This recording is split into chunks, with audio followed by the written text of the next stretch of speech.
All right, good morning, everyone.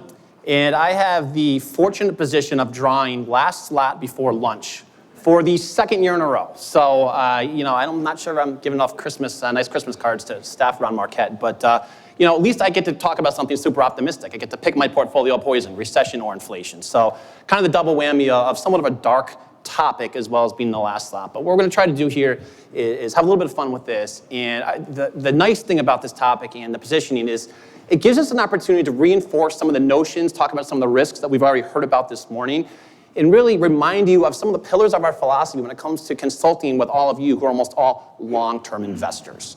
So the agenda is in front of you. We'll start by defining these terms. I think most of us can describe in at least loose terms what a recession is, what inflation is. We're going to talk about the frequency and causes. And then really, we're an investment consulting firm. It's a symposium. It's really our job to tell you about portfolio impact. Not only portfolio impact, but where we are, right? I think based upon comments earlier today, whether it be from the panel or the other analysts who spoke before me, I think we have a pretty good guess about which one's more likely at this point, recession or inflation.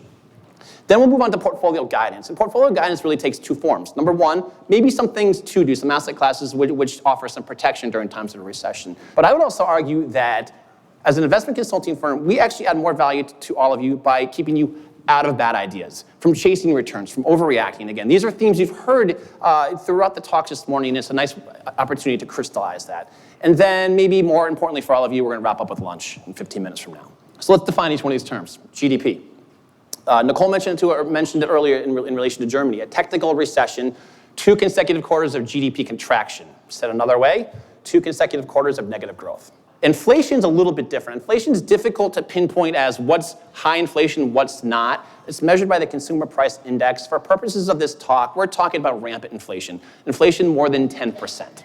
Okay, so those are the definitions, recession and inflation. How frequently do these occur? Matt said it best, recessions do not die simply because of old age. There's always a driver. We're going to visit that in just a minute. But right now, I just want to remind you that recessions are not uncommon.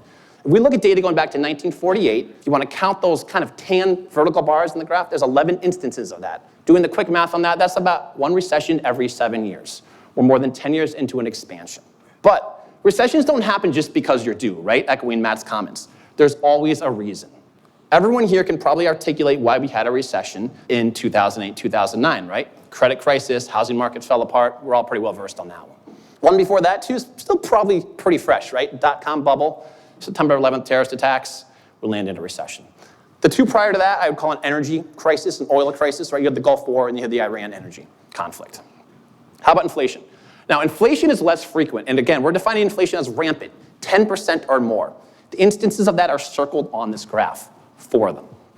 Drivers of inflation, oil shock, decoupling of the dollar from gold, and then coming out of World War II, we had a lot of bills to pay after fighting in World War II. 2 ways to do it.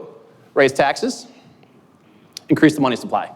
No one wants higher taxes coming out of a war. You increase the money supply. Pushes up prices, you get high inflation. Okay, so now the investing portion of this talk. Let's talk about asset classes that perhaps offer some protection from these macroeconomic risks and some that tend to struggle or underperform. And I think the intuition here is probably not going to be surprising. We're going to look at bonds first. We're going to look at bonds in terms of how they do during recessions. Bonds are in blue here, okay? Not surprising. Recessions, you have low rates. The Fed's lowering rates to spur economic growth, to spur investment. Bond prices inversely related to yields. Yields go down, prices go up. Bonds are positive. What about equities, shown in the green? More of a mixed bag. You have some positive periods. You have some negative periods. If there's one consistent pattern here, bonds are positive. Now, we're going to add in inflation to this. And inflation is less pertinent, I think, for the case of a recession. But what we're trying to do here, remember the question as suggested by the title of my talk, pick your portfolio poison, inflation or recession. We need some type of apples-to-apples comparison. That's why we're going to put inflation on here, okay? So that's recessions. Bonds tend to protect.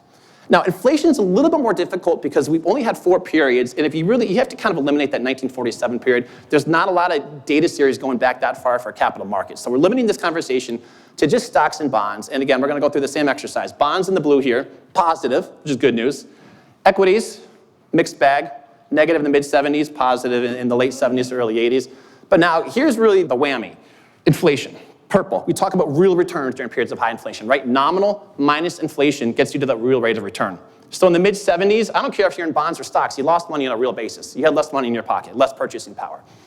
The second inflationary period, equities outperformed a little bit, but only a little bit. On a real basis, you only had about 2%. Is that worth all that risk? I'd argue probably not. Okay, so we have recession, we have inflation. Let's talk about now, what's worse for your portfolio?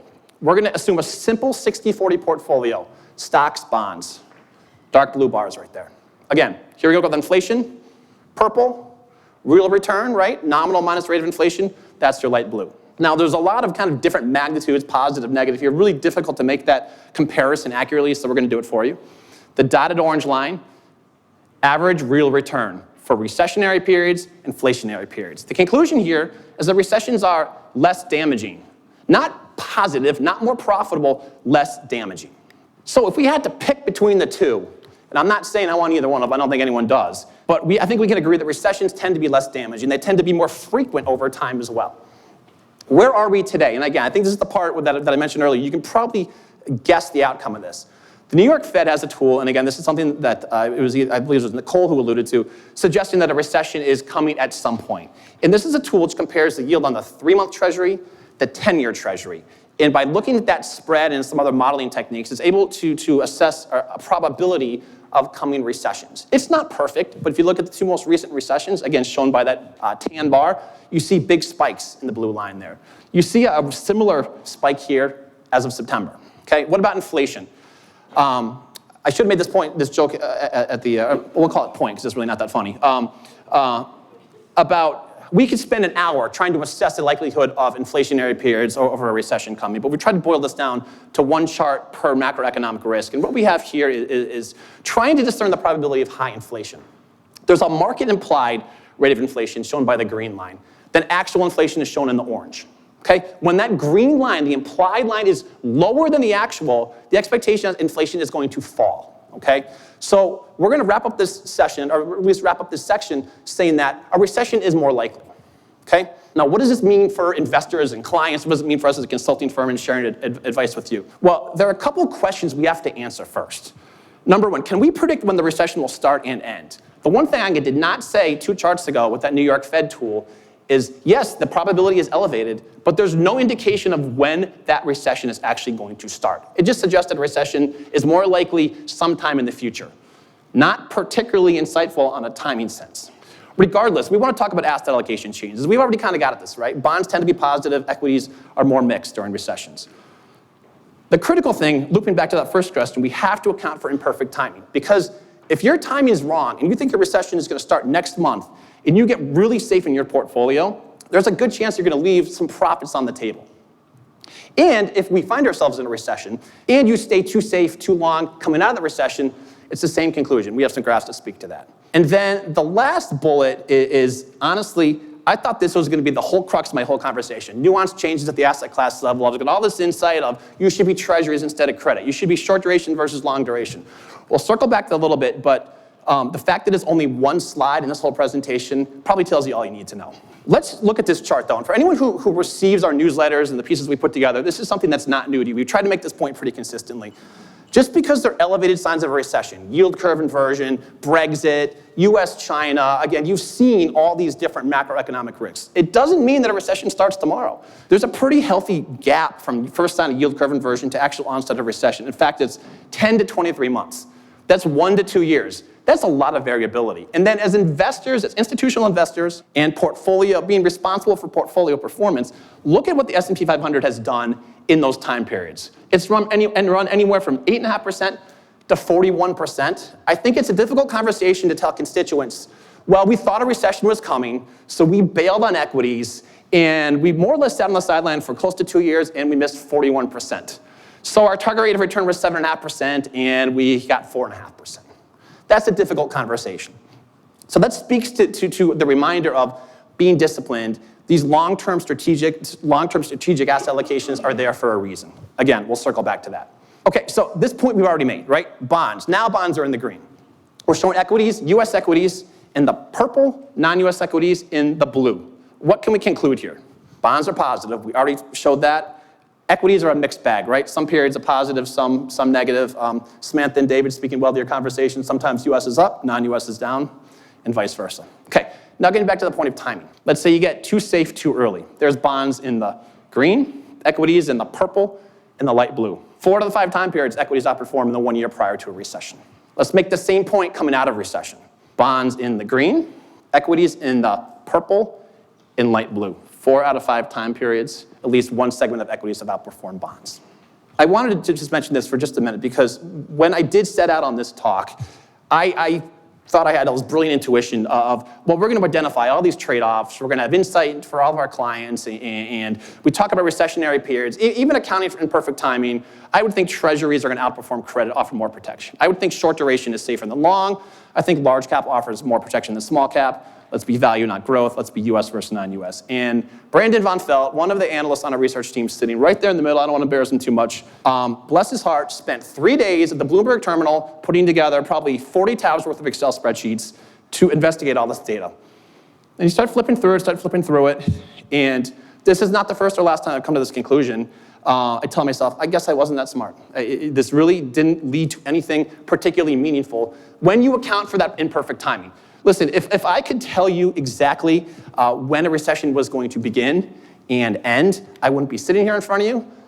Brian made the joke earlier that honesty is expensive, and we're going to give you a freebie today and tell you that you can't time the market, okay? Really difficult to do.